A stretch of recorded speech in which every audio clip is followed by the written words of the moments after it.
Aloha and good morning from Hawaii, everybody. Good to see you once again. Let's get the party started. If I look sleepy, it's only because I am. Had a really late night last night. Here I am, though. Hey, Sarah, Barbara, Erica, Marianne, Kurt. Always good to see you. Got some people that are with me just about every day. You guys are serious about this, aren't you? Hey there. So those of you, as always, if you're in my group and you comment, this app that I'm using, it has a glitch. So you can always click on the, there's a little thing in the post that says click to give the app permission, and then I'll be able to see who you are. Otherwise, I love you anyway. It's all good. Doesn't matter too much. Hey, over there in Florida. Good to see you. Michael, as always, hug my girl. Crystal, hug that boy. Love you both. Hey, Claudine Tarshay. Good to see you, girl. Where you been? Where you been last few days? Hey, over there in the UK. Shalinia, there you are from South Africa. Portugal. Aloha, Christina. Good to see you. Hey, Christine in England. Peter in Belgium. Hug Elka for me. Elka, go ahead and hug Peter for me. Maybe I'll hug you again soon. Tim, good to see you, buddy. Right down the road. Hi, V in San Diego. Philemon, great to see you again. Look at this. Some of you are really serious. Hey, Denmark, South Carolina. Not Denmark, South Carolina. There is one of those, but Denmark and South Carolina. Hey, Janet. All right. Ciao de Monaco. So, God love us some Facebook and some YouTube and the way that we can connect all over the world and do this. What a miraculous thing this is. So grateful.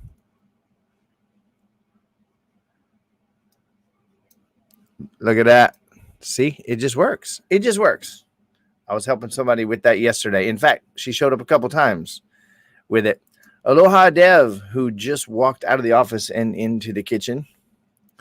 So I'm just going to say this, not that anyone necessarily cares, but I'm just ecstatic. My kids are moving in with me tomorrow, and they're headed to the beach with their mom in a little bit. So they're coming over here in just a minute to pick up their boogie boards, and they're going to be sweeping through for a hug. So I'm never formal. I'm not concerned about being professional at all. It's no interruption for me, if you know what I mean. So let's get into some quantum questions. How about, what do you say? Why is it true that no matter what's happening out there, I'm able to stay present, remembering that there is no out there? Hey, Elizabeth. Why is it? I hear some presence arising here, V. I'll just say. Why is it that no matter what is happening out there, no matter how bad it might look to me, no matter how extreme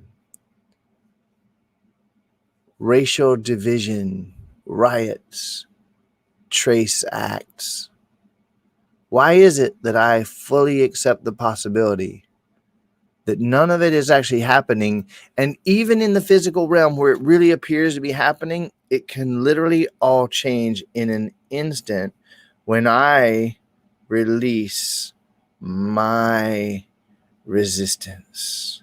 In fact, you know what? I'm going to go straight here. I'm going to go all the way here. Me too, Crystalline. Check it out.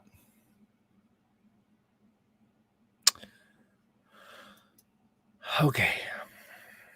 Why is it that today is the day, right here, right now, when I got it?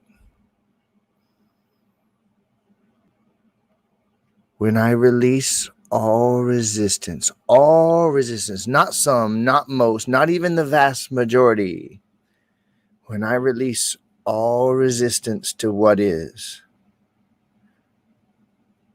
I have withdrawn that in me which was bringing it into being.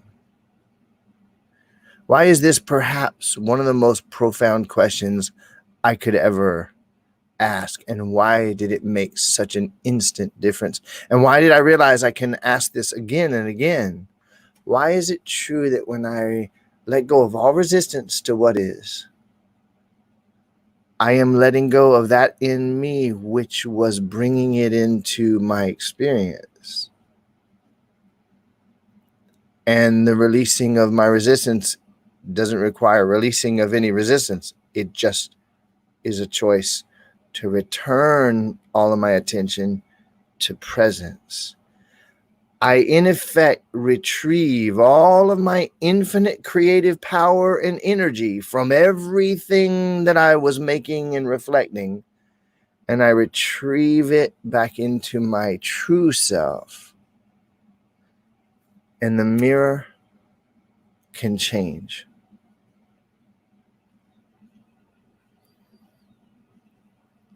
Why is it true? Love is the answer and the question.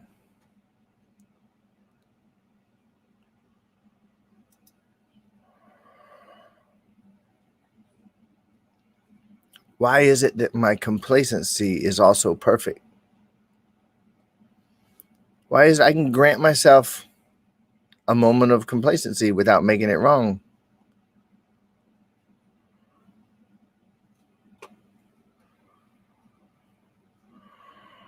And why is it true that I release all resistance? So on these sessions, you know, I've been doing a pretty good job. I pat myself on the back when nobody else does. Even if someone else does, I'll pat the other side. You pat here, I'll pat here. Okay. Why is it that today it's okay for me to do something I haven't been doing on these sessions? I'm going to share a bit of story. I have stayed faithful like every day for 40, 45 days, however long it's been. I said I was going live every day at the same time. Man, I don't know the last time my wild ass ever did anything every day other than wake up. I pretty much wake up every day. But why? So I was able to stick to this, and I have every session really stayed on the quantum questions. And right now I have a feeling. Thank you, Sam. Thank you, Sam. I have a feeling today about sharing a bit of story to put this into question form and help you perhaps get more out of it. I was at the absolute utter end of my rope. I had been on and off suicidal for years. I wanted to escape into dying. The pain in my life was so great, and it had been so great for so long, and nothing I was doing was changing it. And I had lost everything for the 7th time. I was staying at a hotel. I was married at the time. It was January 3rd, 2011. I had lost everything, been homeless for quite a while, and we were barely able to stay in a one-room hotel. She was pregnant. We had 2 little ones. And my intuition said, hey, I've been working on myself for over 30 years by that point. My life was just an absolute train wreck. Hey, Joan. And I woke up that morning and we were going to be on the street the next day. I had burned every bridge. I had tapped every friend. I had exhausted every option that I could see or imagine. And we were going to be on the street the next day. I had enough money for us to eat one more pathetic fast food meal and one last night in that little one-room hotel in a smoggy city I didn't want to be in. Hopeless. I'm talking about, listen, hopeless. I had lost everything 7 times. And I had been working on myself for 30 years. So I was like, okay, nothing is working. I'm doing everything self-help, the law of attraction, spirituality, positive thinking, visualization. I'm literally doing everything they have told me to do to the best of my ability. I must be so fucked up and so deeply wounded and broken that nothing can fix me. I really believed it. death would have been, hey, Amy, good to see you. Death would have been such a wonderful escape. If I didn't have kids, I would have ecstatically killed myself with no fear, no hesitation. And with those kids, I just love them so much. I love all my kids. Crystal, Michael, Michael might as well be my son. Jonathan, and now Ashley and Brent, my 3 little ones. I couldn't do it. I could not in my life. And I gave up. I surrendered completely. And in the moment when I surrendered, absolutely, utterly, totally, listen, there was nothing there was no more fight. There was nothing else I could do. My options were done. And I gave up. And my intuition said, go down, sit by the pool. And I did. And over the course of the next 15 minutes or so, a series of, you could say, little insights that led to this moment where I just said, okay, if I'm infinite, unlimited energy, then my story is bullshit. If I'm infinite, unlimited energy in a universe that's infinite, unlimited energy, none of this is real. And I've known that for all these years. I've mentally gotten quantum physics. I've mentally gotten the metaphysical. I've mentally had this for so long, and it has done nothing for me to mentally get it. Can you relate? It has done nothing for me to mentally get it. Nothing. In fact, it made things worse because I was more and more frustrated. And it was when I let go absolutely, utterly, totally, and completely.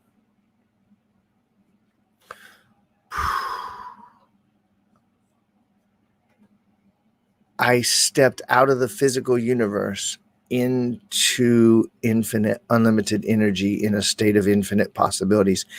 And it wasn't words. I didn't hear words, but I almost did. I almost did. Now, everybody, I want to show you something here. So this is my grown daughter that just commented this. And he's my son-in-law as far as I'm concerned. And I love them and they love me. And we have such just a beautiful, magical relationship. There's so much love in us, between us. And all of this that I'm telling you, like this fruit that you can see in front of you here, is that Suki or Adion? They just got here. They're welcome to come in for a hug, honey. All this love is literally the result of what I'm telling you happened that day. This is the fruits of all of that. You're about to see some more of it. Hey, darling. Come here, babe. You guys heading to the beach? Yeah. Yeah. Nico was so excited. I see that. I wrote. I said hi, Dad. Oh, that was you. Come here, buddy. Come here. Big hug, and then you can say hey to everybody. I know you guys are leaving in a minute. Love you. Hey, this bed doesn't have any dog hair. Love you. Love you, darling. You guys heading out right now? Okay, Boogie Boys, and then Dev's got some organic sunscreen for you guys.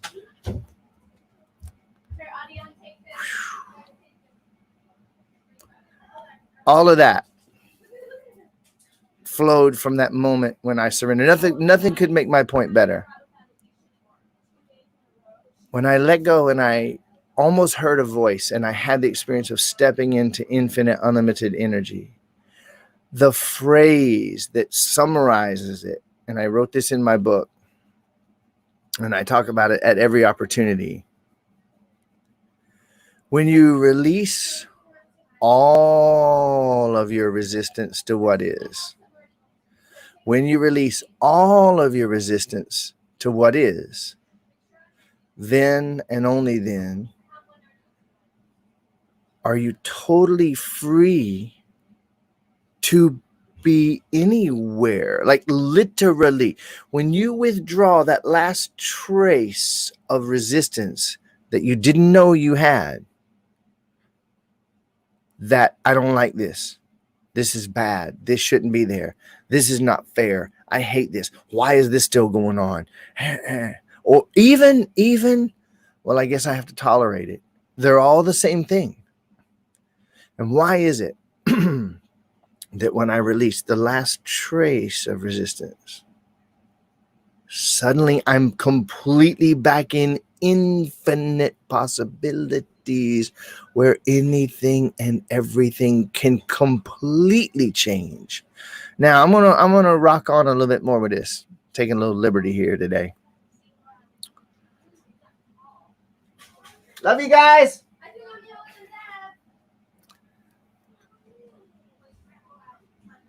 If I'm infinite, unlimited energy in a state of infinite possibilities, then the universe could instantaneously become a marshmallow, right? I mean, infinite possibilities. The whole universe could instantly become one giant marshmallow, and then it could make another bigger universe that's a cup of hot chocolate, and the marshmallow of this universe could fall in it, and then an infinite, unlimited being appears that's big enough to pick up that universe and drink out of it. Wait till the marshmallow melts a little bit and the hot chocolate's better. Hope I'm not making anybody horny with that.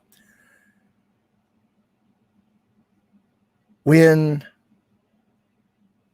I notice something continuing from minute to minute to minute, no matter what it is, even me being in a body, when I notice something continuing from minute to minute to minute, there has to be some type of organizing principle. There has to be something. So another phrase, I'm really riffing now, another phrase that I used about 40 times in my book to help people that read it get the point if they want to. There is no continuity other than that which we think and believe that we know. In other words, if something continues, wow, this is still a microphone. It was a microphone a millisecond ago. It's still a microphone. It's still a microphone. How is it still a microphone? It's still a microphone. It's still a microphone. It's still. How is that continuing? I must believe it. Because I am, and I am the organizing principle of the universe. What I think and believe that I know persists. So if I want to open up the possibility for change, I have to agree with it changing. And anything I'm resisting would hold that which I don't want perpetuated simply by my act of resisting it, is aiming my energy into it continuing. So why is it that today is the day, and today was the day, and today will be the day? Why is it that now I release all resistance to what is? So everything can change, and I can instantly find myself catapulted and tiddlywinked into what I prefer. And then in that contrast, I get to choose again and choose again. And why did I try on this phrase today? I am the chooser, projecting out of eternity into time and space to have experience, notice the contrast, and choose again. And why do I not need to make anything right or wrong in order to make it okay for me to choose it? And why do I not have to make anything good or bad in order for me to choose it? And why do I not have to justify it to my parents or my family or anybody else or any supposed authority? Why is it that today is the day? Right now is the now, where I can choose. And it's always now, so I can always choose. And I don't have to choose in opposition to anything. I don't have to choose to unmake anything or release anything or get rid of anything or obliterate anything. Or why is it that I admit that I am the one projecting out of eternity into time and space to have experience, noticing the contrast and choosing again, noticing the contrast and choosing again, noticing the contrast and choosing again. And it was my judgments and my resistance that were perpetuating that which I was fighting.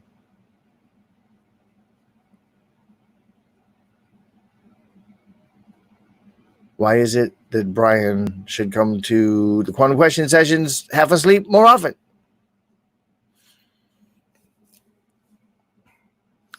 All right, I'm 19 minutes in on a Saturday morning to my 15-minute commitment. Anybody got anything I can help with? Or did that do it?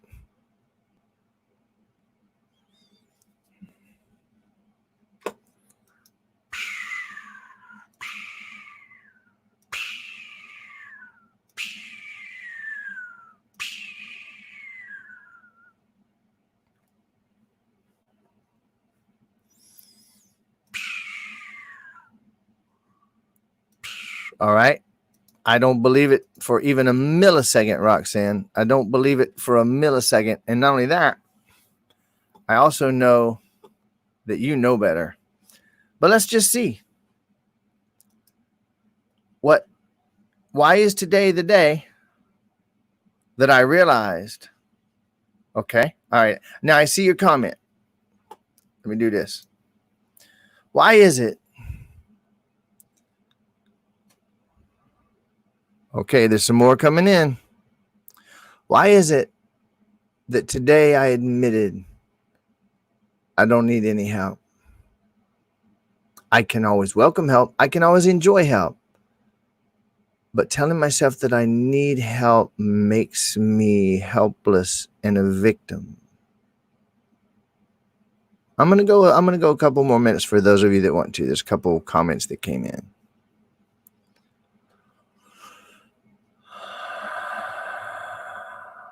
And Roxanne, you've been working with me on and off for a while. And I've watched you come out of a deep, dark hell. And I've watched you come really high. And I've watched you do what some would call relapsing. Just fall back into it for a while when you're not breathing, when you're not being present. And why is it that you're waking up right now and realizing that that's all this is? And that you can choose presence right now? And why is it that whenever I choose presence, I suddenly find... Now watch this. This is the other side of the coin that I've been doing this whole time. You ready? Why is it that every time I just choose presence, all of my infinite power returns to me? Why is it when I release all resistance, I find that I am all powerful? And why is it that whenever I choose presence, I have withdrawn all my resistance? So when I slow down and I breathe and I choose, wait, I've done this before. I know this. I know the way home. And I know that ultimately I am home. So let me just remember that I'm home.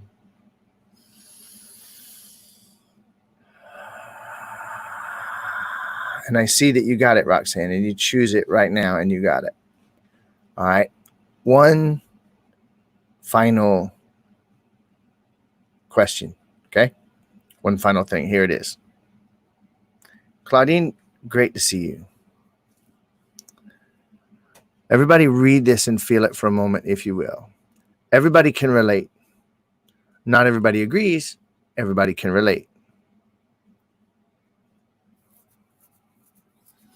I'm going to deconstruct this. What we feel is right in the world. I'm going to let you in on a secret. You have never in your life felt what is right. It's not a feeling. Right is a mental judgment in your mind. A mental judgment. Therefore, it's in your mind. Right is a mental judgment. Right in the world. Right for who? Right under what circumstances? What in the fuck are you talking about? And I'm not messing with you, Claudine. Not at all. I'm reflecting to the real you how your mind has been tying you up and raping you again and again, just trying to keep you safe. It's not even your mind's fault. Okay? Do we need? Who the fuck is we? And what the fuck are you talking about? Who is we? Do we? Is it just you and me, we? Or is it like us and 3 or 4 others, we? Or maybe it's us white people. Or maybe those of us that are white and black who realize that who the fuck is the we? And will us standing up make it more right? I mean, does truth have a hard time when we're sitting? I'm deconstructing each and every point that is buried in this mental conglomeration of clusterfuck of confusion that has nothing to do with anything. If something was right, would it need people to stand up? Everybody, we only have 472,000 people in the world standing up. We need 472,003, and then will be enough people standing that it will actually, the rightness will be able to. No, none of this makes any sense at all. It's all mental gibberish. When I become present, if there is anything for me to do, I know it. And when I'm present, I am contributing to the love and the joy and the peace by being it.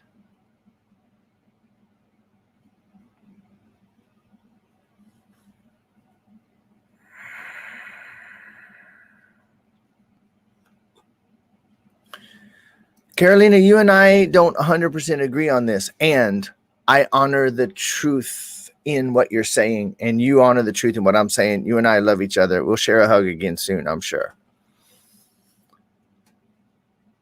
Praying, reaching out to a great spirit presupposes that they are out. If anything, if I was going to agree with this, I would say reaching in. But there's nowhere to reach. I see it much more as a relaxing into the great spirit, God, Goddess, the one. And when I release all resistance to what seems to be is, I am that.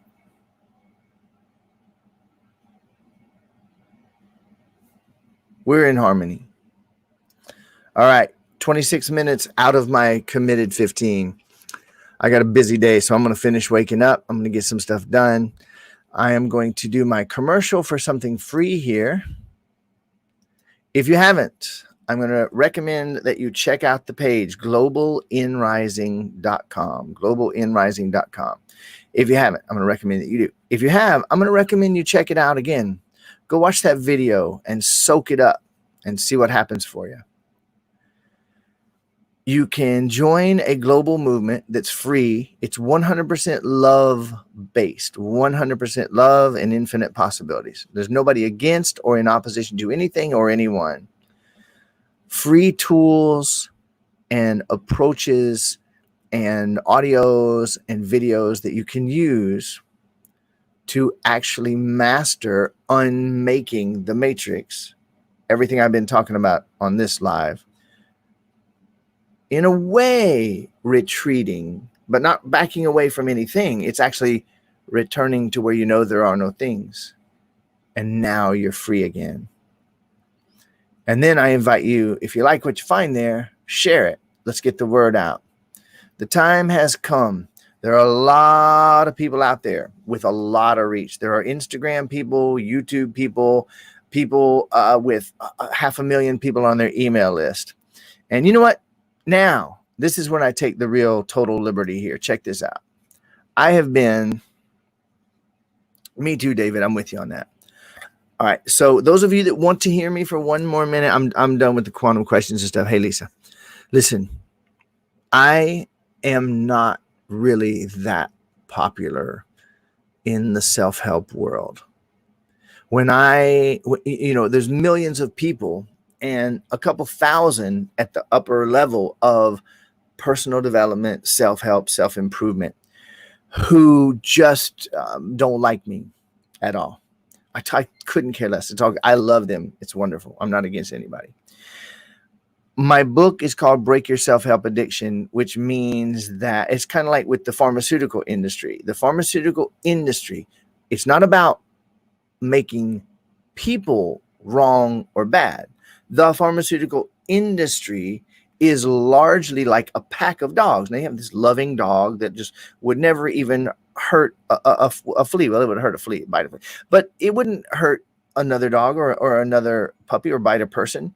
But if it feels unsafe, it'll attack. If you throw it into a pack of dogs, the mob instinct takes over and your dog just became part of a mob.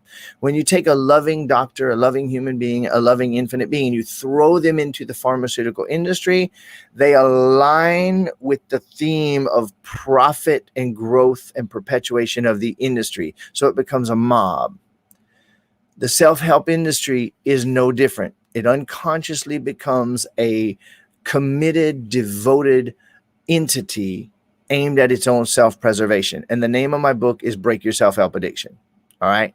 I'm kind of like if in the pharmaceutical industry, if there was a way to just cure everything, and there is, if there was a way to cure absolutely everything, the pharmaceutical industry would fight tooth and nail and murder. And oh, wait, they do that all the time. But so you get my point. Okay.